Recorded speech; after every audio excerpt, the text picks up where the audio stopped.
All right, Coach, for you as a first-year head coach, you got a little bit of time with the guys in the spring before the COVID stuff. What was maybe one or two of the most important things you felt you guys needed to accomplish during this extra time in the fall? Yeah. Obviously our season got flipped around this year, due to the whole COVID situation.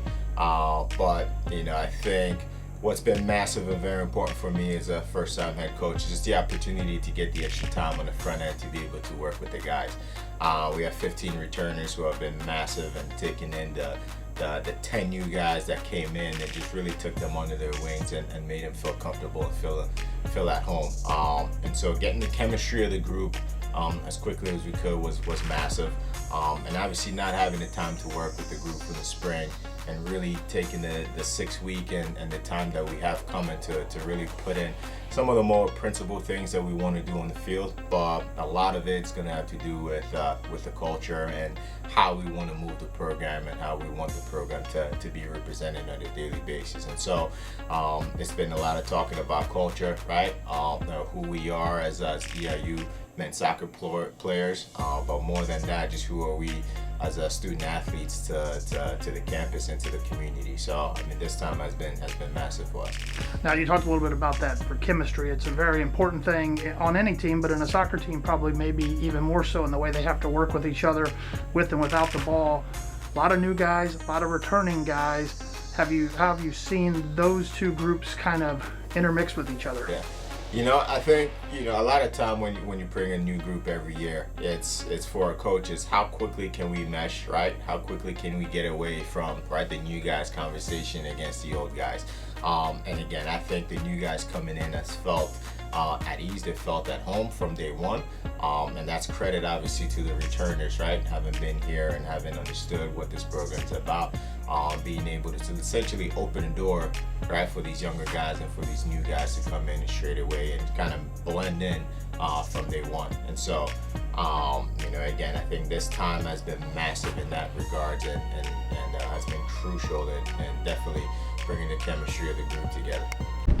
All right, Coach, kind of not a normal fall for your kids, but you guys still able to get out here and play a little bit. What has this been like for just the kids overall to be able to get back out on the course? Well, we've been playing all summer, so it's not too bad. Keeping them motivated to play is the big thing. So we've been doing a lot of matches against one another, play round robins a couple times and do a little match play to hopefully keep them motivated to play. And we've had a great fall, so we've been able to get out here quite a bit. So. Now, since you guys don't get to actually play competitions and, when you're playing in a practice scrimmage against a teammate, not as much pressure, are there certain things that you've asked them to kind of work on in their game or maybe mental preparation more so than anything else?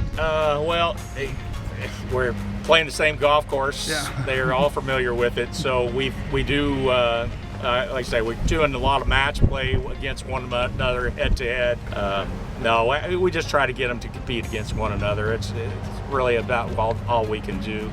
There are some tournaments that are open out there, but it requires them traveling, and that hasn't been one of the things that we've been able to do a whole lot of. So just trying to keep them playing.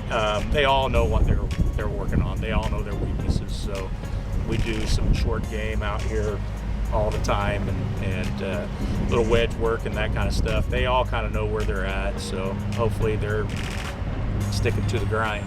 Now, for you, got a relatively young roster when you look at them in terms of like grades in college.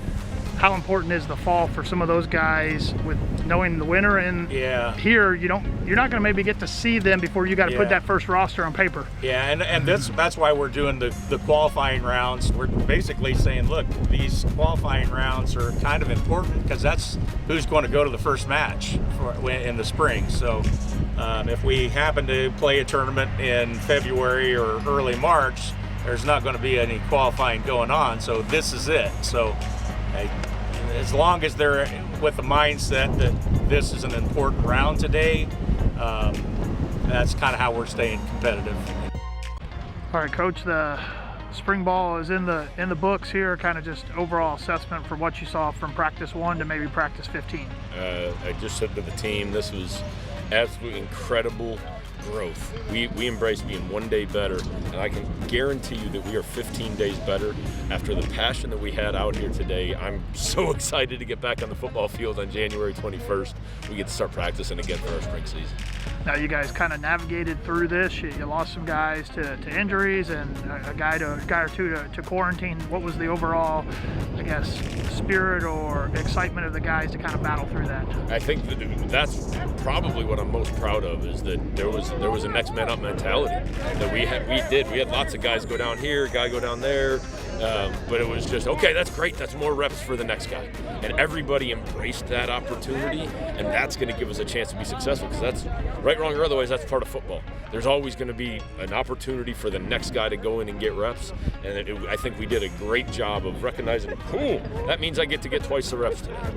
Now for you, a little bit different. When you guys finish up a normal spring, you're kind of focused on summer, a little bit of recruiting. The schedule is, not probably at forefront of the mind, but you mentioned it here at the end. First game is UT Martin. The guys know that's just around the corner. Yeah, it's a little bit different. Certainly, I think that we're looking at got a circus going on here. It's different, but we're trying to still look at it almost like, okay, guys, here's where we're at. We're in May, right? Next month's June. But it's different from that perspective because you're not on campus at all in that time. So how are we going to understand and correlate it to a normal football season just to help it click into their mind?